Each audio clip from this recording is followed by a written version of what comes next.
Greetings all. Decided to do a quick YouTube live video since I had some spare time waiting for my son to meet me. I didn't get to comment on the unemployment numbers that came out, and they definitely deserve comment.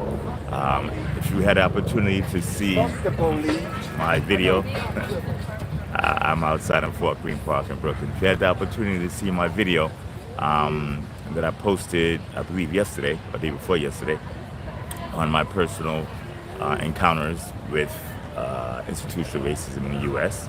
I decided to share what was on my mind.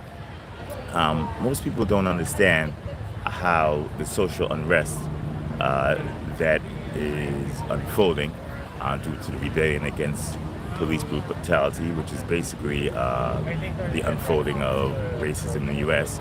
They don't understand how it ties into the greater picture, the greater scheme. It ties in specifically. Social ferment is basically when the people are fed up, okay? But social ferment starts as an individual unrest. I'm upset because the police harassed me. They killed my sister, shot my brother, etc., etc.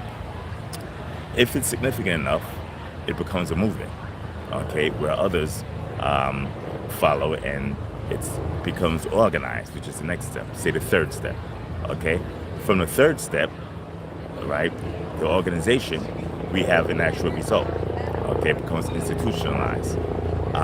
Interesting, as I followed this, the movement from social ferment to a movement or organized movement happened like that. And it was, how do I put it? It was not the first time. This happened with Ferguson and other movements. Pretty much from an organized perspective, from the Martin Luther King days in the 60s and the civil rights movement to the Black Lives Matters, roughly around that area, because they also, forget the politics, right? They also tend to organize. But the movement from social ferment to organization, then from organization to institutionalization happened in about a week, which is the first. I've never seen this before. I don't think anybody's seen this before.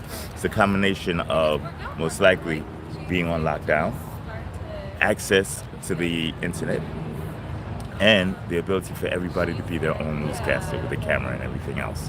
And the pressure mounting towards politicians, bureaucrats, administrators, the leaders of the police departments, etc. Okay, this is levered by dissatisfaction with the current administration, all the way at the top, the presidency, etc., and it folds its way down. Okay, this, I don't want to be dramatic and say it's a ticking time bomb ready to explode, but that is one part of a very, very significant puzzle in the U.S. because there's a lot going on. Okay, it's possible if you don't live in a big city, you don't see exactly, you don't see exactly how much, how powerful the movement is, but it's significant, and this is taking place during the pandemic. The pandemic is significant in the urban areas, particularly in New York City. New York City has the greatest concentration of deaths and infections in the state. New York State, if it were a country, would be the second most infected country in the world, only behind the U.S. where it sits within. New York State and New York City have passed the apex of the infection and it's on the way down. For the last 2 days, if I'm not mistaken, there's been no confirmed deaths from COVID. So we're pretty much past it. But the rest of the country is behind New York. Okay, a lot of places that are opening up will still have increasing infections and increasing deaths. Mix that with the fact that, as if you've been following me, we have the everything bubble, which has popped, and it popped before COVID. COVID was a very convenient cover to pop the bursting of everything. Combine all that with the amount of political unrest, pretty much caused by dissatisfaction with dealing with the pandemic, dissatisfaction with dealing with the social unrest from the killing of George Floyd, dissatisfaction with the economic environment. That was not unavoidable, but could have been ameliorated by handling pandemic or taking it a bit more seriously earlier on. And then there's a bubble, which could have been handled by not pumping the bubble up, not creating a bubble, because you don't have to worry about a bubble popping if you don't create a bubble in the first place. But you see, that is the boom-bust cycle of the current central banking system. In order to remedy the popping of a bubble, they blow another bubble. When they blow another bubble, it eventually pops. But when it pops, they ameliorate the popping of that bubble by blowing a new bubble. Each bubble gets bigger and bigger and bigger, and each pop gets worse and worse and worse, until eventually something has to give. Okay? Now, the unemployment numbers came out. The unemployment rate dropped significantly. Okay? Everybody, we had 78 analysts and economists were surveyed by the BLS. I think it was the BLS, Bureau of Labor Statistics. I think they do the surveying. I don't know. That's not my expertise. But 78 were surveyed. None of them got the unemployment numbers right. As a matter of fact, they got them dramatically wrong by roughly 10 million off at a minimum. So, what happened? The numbers were fake. Okay? Not outright fake.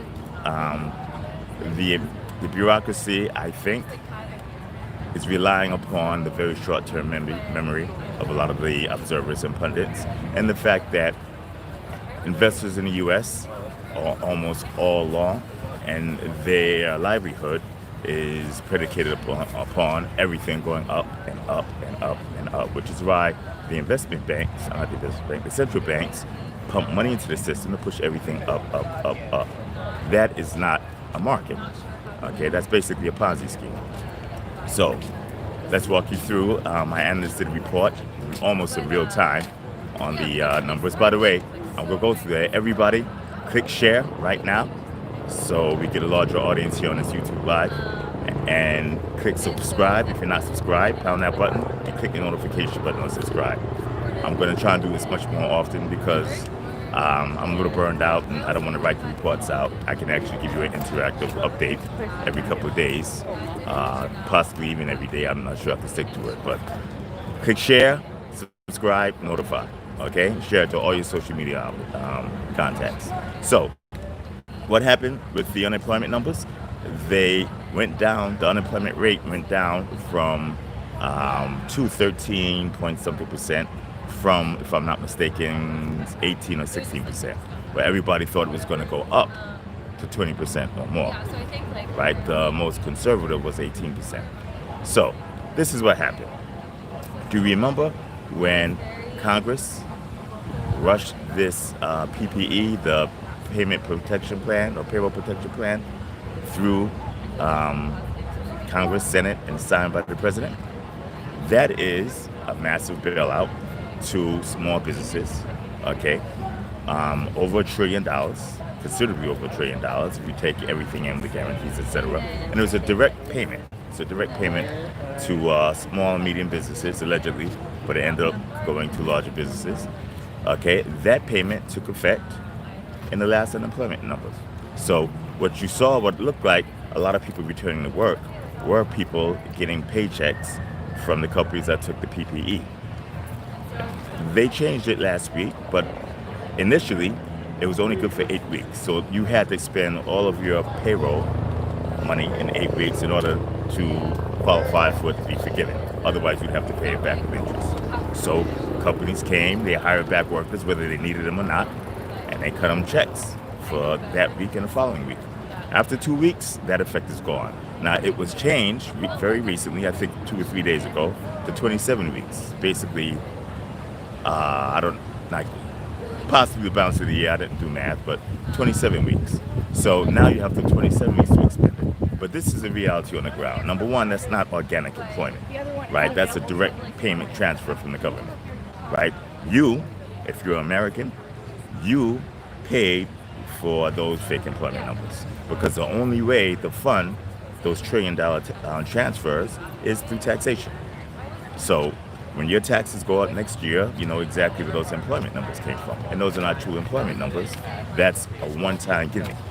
over 2 weeks. That's now been extended over 27 weeks, but the issue is only but so much money was given.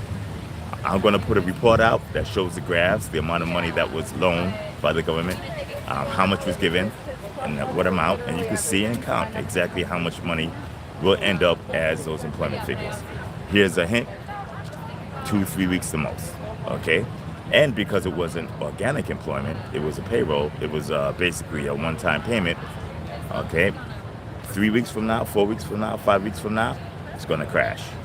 The real numbers, the payroll protection plan numbers came out to, I think, a 16.5 million jobs, okay? The equivalent, economic equivalent of 16.5 million jobs. You take out the increase, and then you have a loss of, trying to do the math, 18 point something million jobs, not 16. You take out the increase, which is about 2.5 million jobs, you have a negative of about 16.8 million. So 16.8 million jobs were lost out of the economy organically. Okay, if you put the one-time payment from the government, funded by the taxpayers, you have a fake 2.5 million increase. And that's what happened. Okay, I'm doing the numbers out of my head, so pardon me. That, number one, you had the administration patting themselves on the back because of the job increase. It wasn't a real job increase. The going mantra is that the election goes to the president who was able to have the boast of a strong economy. Our economy is in tatters and shatters. It's the worst it's ever been. We'll see if it's going to be worse than the Great Depression, but it looks like it's going to be considerably worse. Factor in the bursting of the bubble, the bursting of the everything bubble, the pandemic, the global shutdown, and the social unrest, which is going to actually, in my opinion, if depending how the depression plays out going forward, will strengthen the country. Because as it excises racism, it includes more of the country's talent, value, and diversity into the upper rungs of power and capitalism. Okay? The increase of diversity makes a stronger country.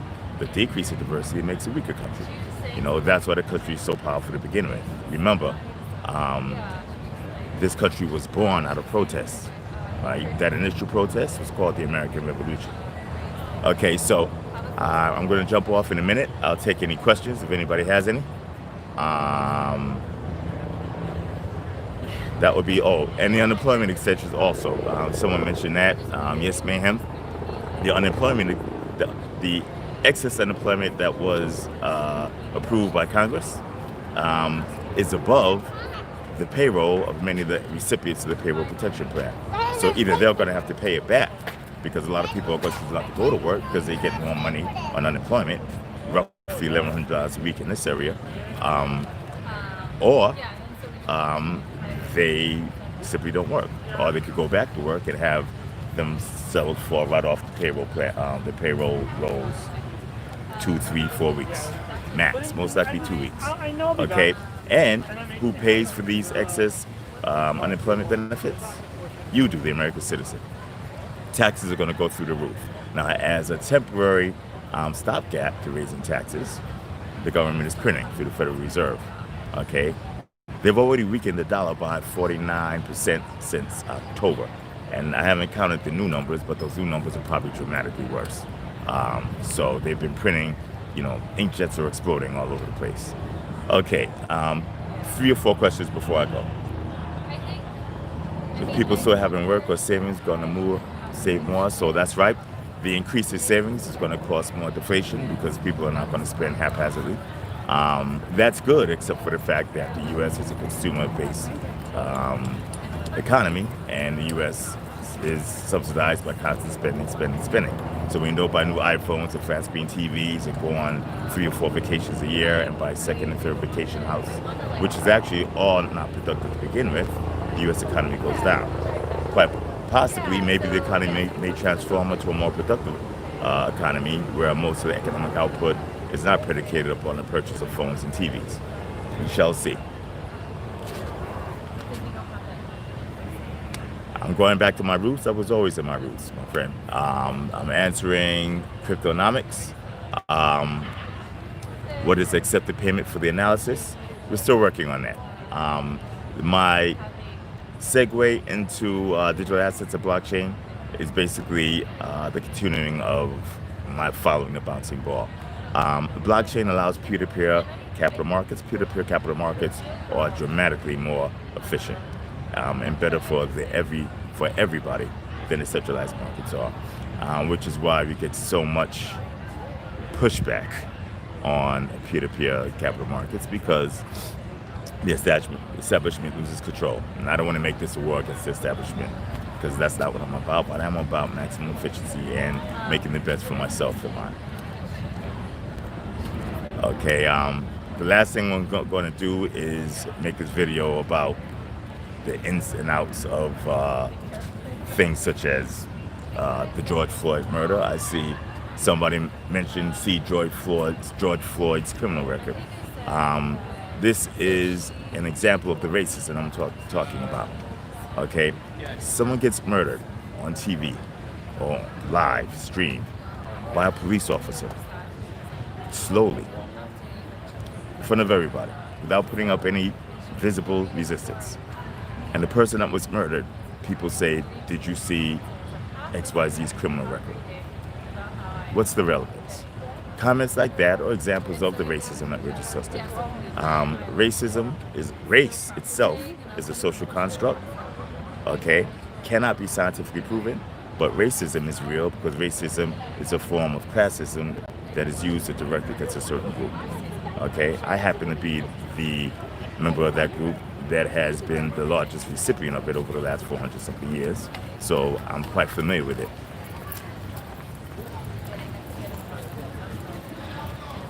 My view on emerging markets, that's too big of a topic for me to discuss right now. My son just walked up. I'm going to spend the rest of the day with him. We'll go over that, but emerging markets are a large topic, and they're not uniform. Some emerging markets are, in a significant issue. Some have significant promise if they can actually monetize their natural reserves, etc., resources. The government caused unemployment by shutting down the economy and destroyed a lot of businesses. Yes, but you also have to understand why they didn't shut down the economy. They shut down businesses for a valid reason. I don't want to get into it, but it was a valid reason.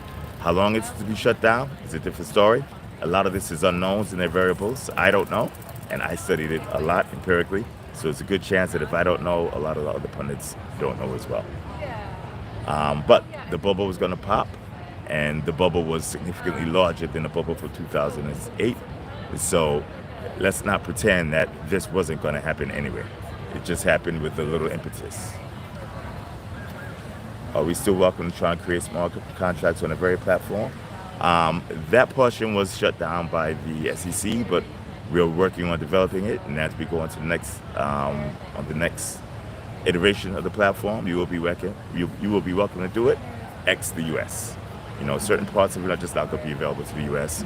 I just can't afford to fight the regulators here, and it's just that simple. I'm not going to, I can't do it. Here's the problem: some businesses are saved by government in monthly pay, but 40% is flex work. They had a significant downturn in monthly income. Yes, true. Do you think the stock market will come down in line with fundamentals at some point? Listen, it's guaranteed to either come down with fundamentals or lose its credibility totally. So if it loses credibility totally, all the capital is going to fly out of it. And if it matches fundamentals, here comes a collapse, a significant collapse, over 50%. Now, theoretically, you could say it's matching its fundamentals if you put the quant perspective in, because the government is shoving freshly printed money in, but that freshly printed money is all a farce. So when I say matching fundamentals, let me correct myself. The fundamentals are just ridiculous. There are no fundamentals. But the increase comes from the pumping of freshly printed money into the risky asset markets. Okay? That's unsustainable. Look at Zimbabwe. Now, Zimbabwe had the $100 trillion note. They couldn't get rid of it. They couldn't get out of that situation. They got backed in the corner because they had a weak currency. The United States dollar is a reserve currency. They can abuse it, and they can abuse it very often because everybody has to take money, U.S. dollars, to do international trade. When you buy gold, you have to use US dollars. When you buy oil, you have to use US dollars and petrodollar. Most international trade, that creates a floor on demand because everybody needs to buy dollars to do these. But at some point, people are going to get tired of the abuse, and that's when the dollar will weaken. It's unlikely the U.S. government is going to bring it to that point, but they've shocked me. The current administration has surprised me several times of what they are willing or not willing to do. But we shall see. Okay. The swamp is deep. Very deep, trust me. Using the minority population again, real rate, $600 ends, emerging markets, I explained. Okay. Mortgages, what do you see happening for the unemployed once the subsidies are done? Well, mortgages are not going to get paid in large part, so the mortgage market is going to take a significant and nasty dip. As a matter of fact, the shares of Gap are going down like all shares should be, but the impetus is because Simon Properties, their landlord, is suing them for back rent and back lease payments, which they can't afford to give because they haven't been in business. So these physical stores have been in business for 3 months. Don't think it's not just going to be Simon Properties chewing Gap. It's going to be everybody. Commercial mortgage-backed securities, done. Office buildings, done. Residential mortgage-backed securities, done. All this, the market is doing well, is a total farce. Reality hits soon. I'd say it can't go more than 2 months on this, but let's not guess. We'll find it. We have enough time to sit there and look. I've been on here 21 minutes. I'm going to go spend time with my son. I'm a big family man. I will do this again. If you haven't seen my video on my personal experience with what's been going on, I do recommend to take a look at it. It's definitely different from what you're used to seeing on my media channels. Just go to the YouTube channel, look at the video before this, okay? Remember, everybody share this, please. Everybody hit subscribe if you're not subscribed, and everybody hit the notification button. Goodbye.